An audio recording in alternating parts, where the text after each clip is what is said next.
Hello everyone, happy Veterans Day. Winter is coming. That's my cultural reference from my binging on all episodes of Game of Thrones last semester. I wanted to see what the big deal was. I enjoyed it and thought it was well done. The ending, however, was a bit anticlimactic. I am now watching the second season of Jack Ryan on Prime Video. I'm sure you are all interested in what I am watching.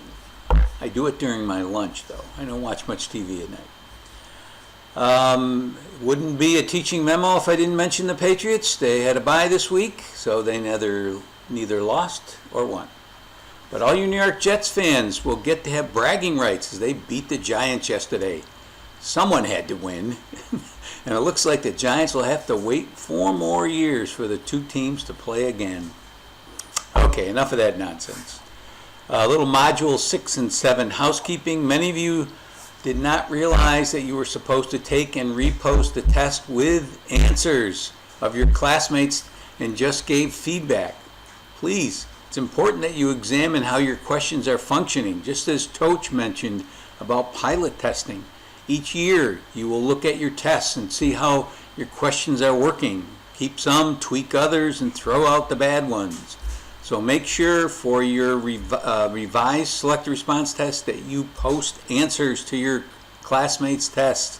Either post the test with answers or just post the answers, but that's how you're going to do your 3-part analytic summary, by analyzing those results.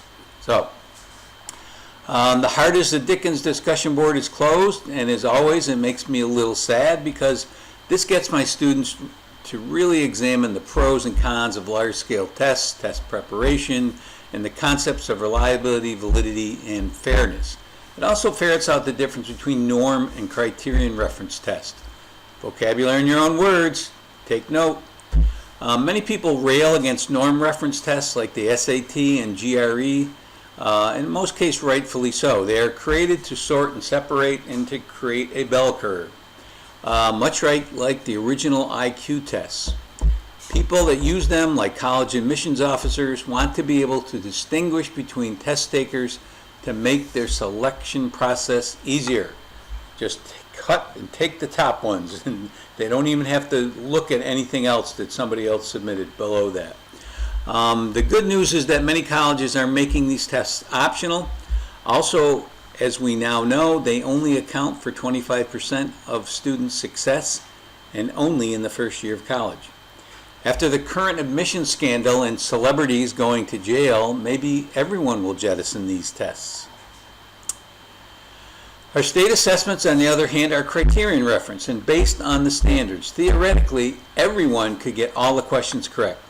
They are not made to create a spread, only to distinguish between those who know the material well and those who don't.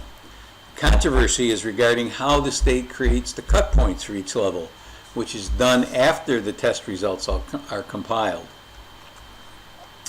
A few of you commented that teacher-made tests are better than large-scale tests because teachers can design their tests based on their students' abilities and learning styles.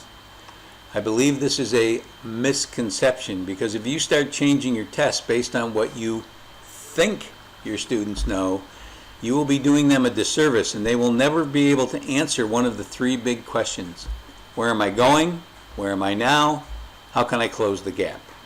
You can always accommodate learning styles by allowing students to take the exam in different areas. For example, low light, standing up, seated on an exercise ball or a beanbag chair. Much as we accommodate for students with learning disabilities. Several of you mentioned that what I consider to be another misconception held by many teachers of students from poverty or students who are learning disabled. Because of these conditions, you felt the state tests are biased against these students. First, there are hundreds of schools in this country where most students are receiving free lunch and that are high poverty, but they're high achieving schools. Second, we grant learning disabled students accommodation to level the playing field. There are only 2 types of bias: offensiveness and unfair penalization. If it's not one of those 2, then the test is not biased. Many of you brought up the opt-out movement. I'm sharing an article in the transcript of this video from the Washington Post, warning us about the new company, Questar, who took over the contract for our state assessments from Pearson 3 or 4 years ago. In that same article, the author mentioned that one of the steps the state has taken to appease these opting out parents is that the tests are no longer timed, which according to the article, no longer makes the test standardized. I disagree.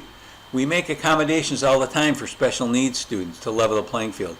I am at a loss to understand how allowing students to complete an exam and therefore get a complete assessment of what they know, understand, or can do affects the standardization and how we can use those results. Several of you also discussed how teachers should become involved in creating our state assessments. Now that Pearson is out of the picture in grades 3 through 8, Questar, in partnership with State Ed, are soliciting teachers to become involved in all aspects of the test creation process, including item writing. So those of you who felt teachers should be more involved, got your wish. While some of you felt teachers have enough on their plate, teachers are the ultimate curriculum experts who can learn the intricacies of writing test items that are able to be consistent, assess the standards, and be absent of bias. Not a bad skill to have, and some of you are gaining those skills in this course. Many of you interacted with the article I shared from Wiggins, Why We Should Stop Bashing State Tests. I tried to stimulate a reaction by saying that Wiggins blamed teachers for not designing higher order thinking questions. My wife, who is a school administrator, often sees her teachers struggle with asking higher order questions in the classroom. I think Wiggins touched a nerve, or a few egos. Several of you took offense that teachers might be part of the problem because they don't know how to create tests that require students to make inferences. Most of you saw how difficult that was because you had to create reasoning questions yourself. And my response is, I predicted that many of you would struggle, and you did. That is one of the issues that we need to try to alleviate by creating questions that require higher order thinking.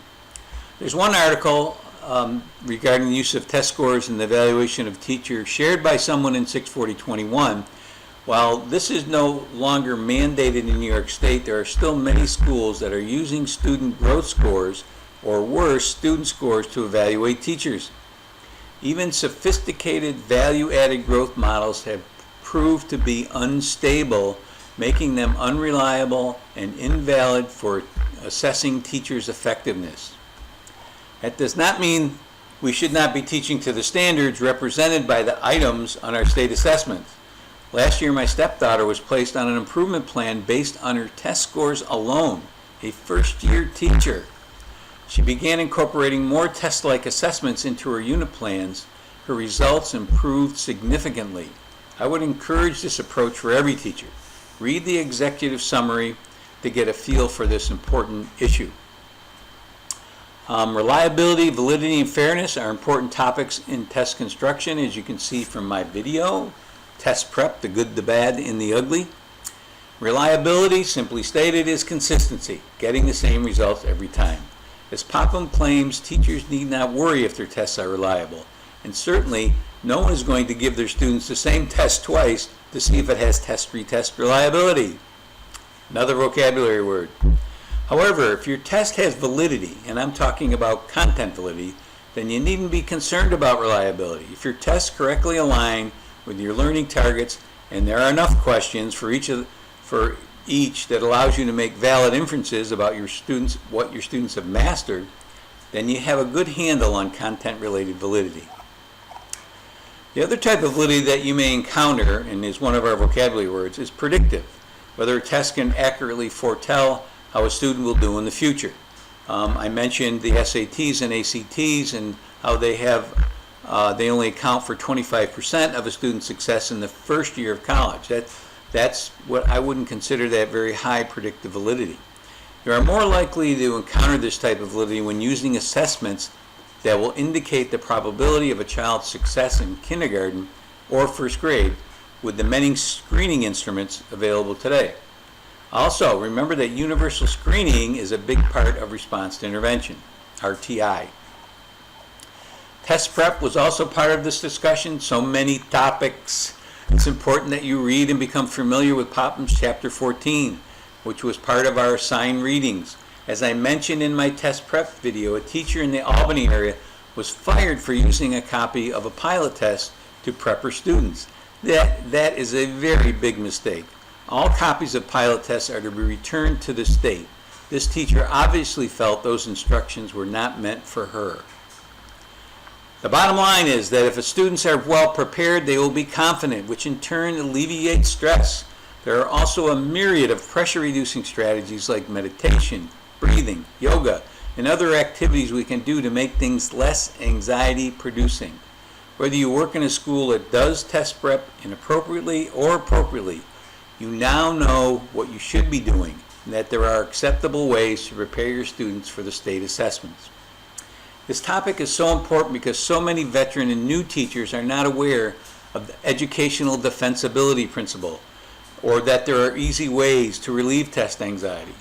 The biggest thing, in my opinion, is your attitude about the tests themselves. If you believe strongly that these tests are wrong, biased, don't assess accurately, or otherwise should not be used, you need to be extremely careful not to pass this along to your students. I liken it to elementary teachers who dislike math and pass that dislike on to their students. Unethical, to say the least. Unfortunately, this is often done unconsciously, so be aware of your attitude. I hope you found this discussion board worthwhile. I certainly felt it was. And I will talk to you again in 1 week.